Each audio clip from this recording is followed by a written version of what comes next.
let's continue our discussion in the marketing area. Market analysis and strategy. Okay, so a market is a group of people or organizations with ability and willingness to buy a product or service for consumption. So a market is a group of buyers, and industry is firms that offer products that are close substitutes. This is a macro view of how macro factors have an impact on the competitiveness of a particular industry. Now, if you look at this, it looks very familiar, very reminiscent of another picture that has 5 elements in it. Remember what that is? Porter 5 forces.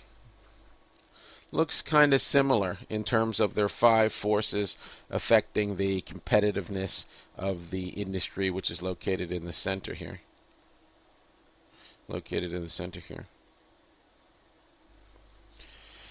Okay, so potential customers are current customers for the product type, customers of competing and complementary products, customers who are in selected use situations in which a product can be used, and customers who prefer a product type. Now, this is really interesting because when we think about who our customers are, we just think basically people who are using products and services like this.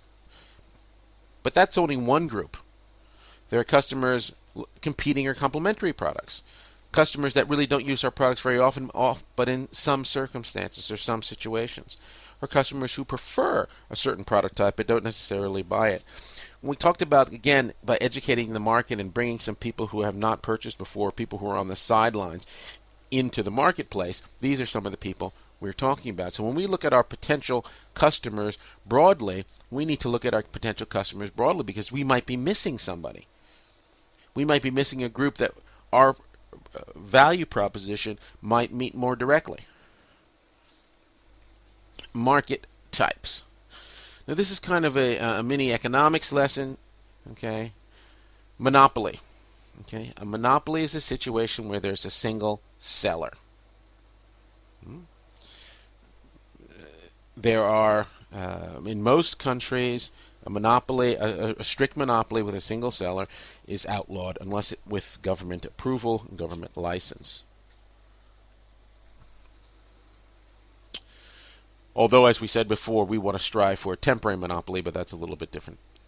An oligopoly is a situation where there are few sellers in the marketplace.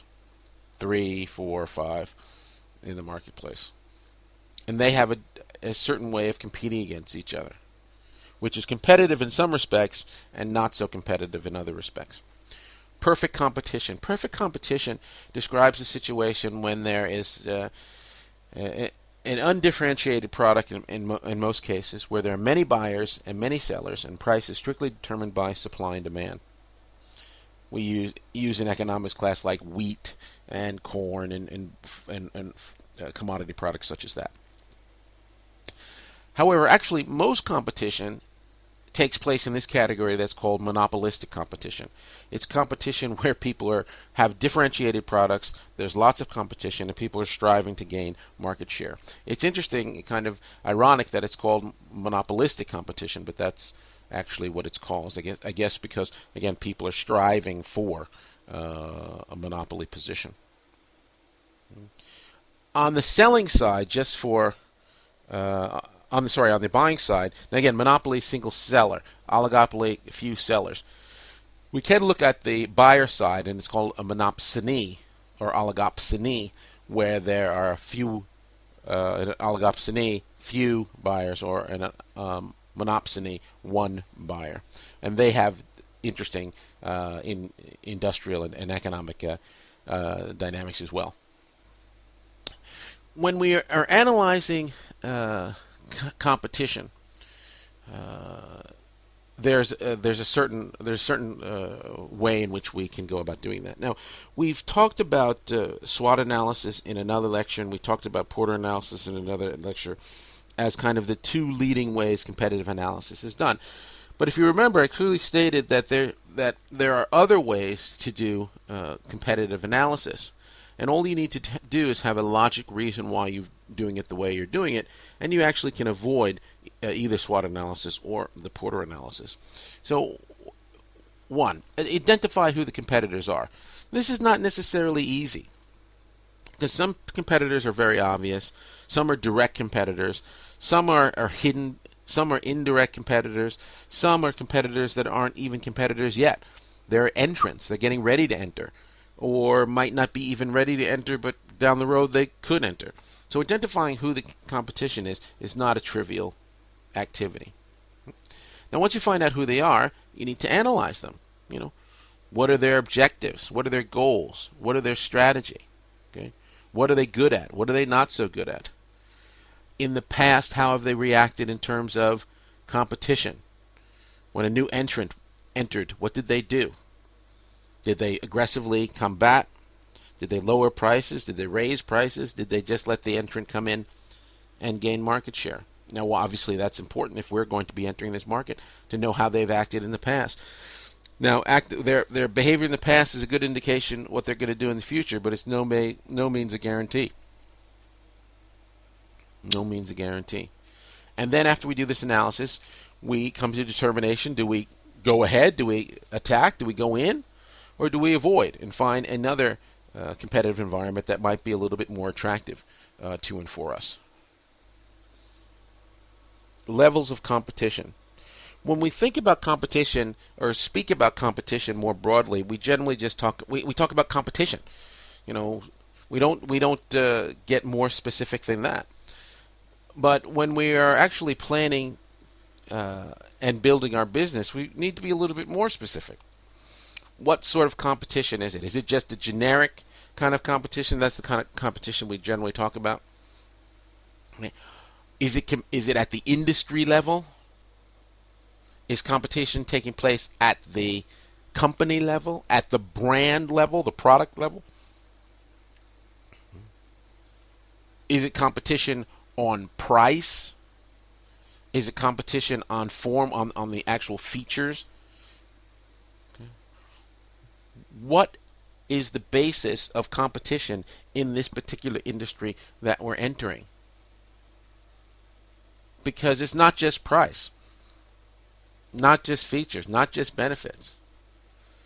Could be service, could be location, could be after sales support. A host of different ways in which competition takes place.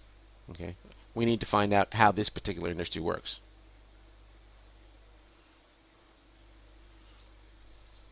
Types of competitors. There's the market leader, McDonald's. There's the challenger. That was Burger King for many decades. Okay. The follower.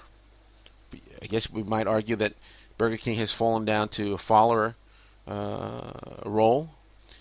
And there's the niche player, which does his or her or its own thing within a particular niche.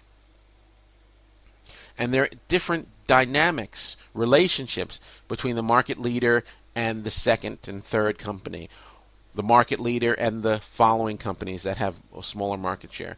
The market leaders are those that are playing in the big league, so to say, and then the niche players. Very different dynamics. And we need to understand those dynamics, and we need to understand how we're going to position ourselves in this environment. A leader. A leader has a couple of different basic overall objectives. One, expand total market. Okay? Because there's oftentimes a point at which a leader cannot gain more market share. It could be because of, let's say, legal reasons. They don't want to get more market share because they may draw attention of the regulators. So the only way to grow revenue is increase the total market. Or they could be interested in increasing market share. They have 30% of the market. They want 40% of the market or 50% of the market. And at the same time, they want to defend the market share that they have against encroachment from the challengers and followers.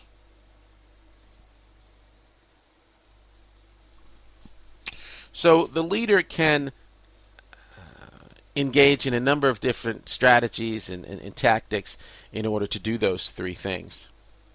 And I won't go into all of these in detail. I mean, these are, you look at them and they're straight out of the military strategy handbook.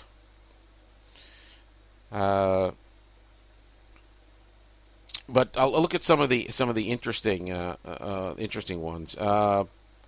Preemption.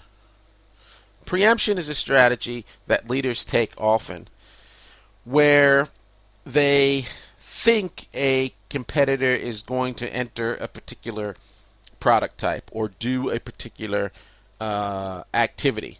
And so what they do is they try to use their resources to get out in front of that movement. Sometimes they do it legitimately, and sometimes they do it, let's say, illegitimately. You might have heard the term vaporware. Well, let's say we're in the software business, and we're a market leader, and we've been hearing that a new company is going to be releasing software that does X, Y, and Z. So what we do is we announce that we're going to do it in a big way. And the fact that we're going to do it oftentimes scares off competitors from doing it. So now, if the market leader is going to do it, then maybe we need to find someplace else to go. But then, of course, what happens is the market leader, let's say, loses interest and decides not to do it anyway. So they use a strategy of, oh yes, we're going to do it, but then they ultimately don't do it, and they've scared the competitors from entering that particular field.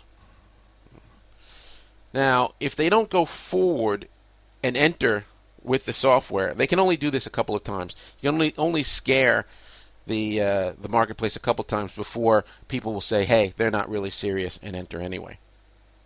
Okay? But there's lots of power in being the market leader. The challenger, the number 2 or number 3, the guys who want to be the market leader but have smaller market shares. Frontal attack, what is that? Well, I mean, that's when they try to combat face-to-face with the market leader.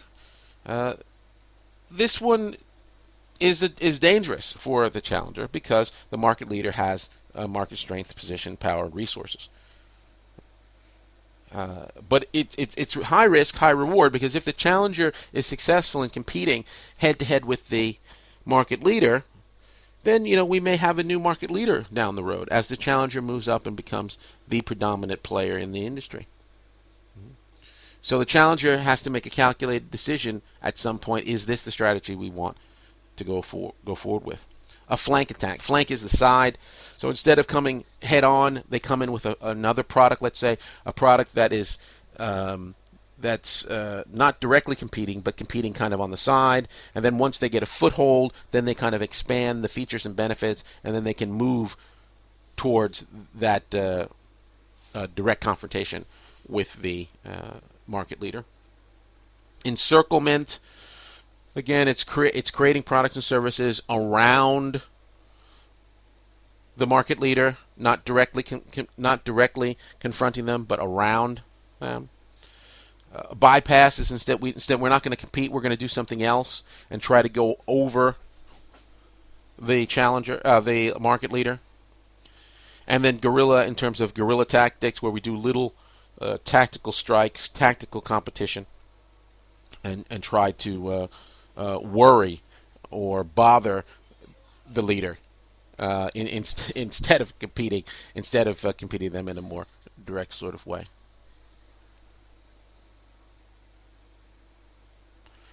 Follower, has fewer options. It's not the market leader. It's not challenging for market leadership. Its strategy is about following the lead.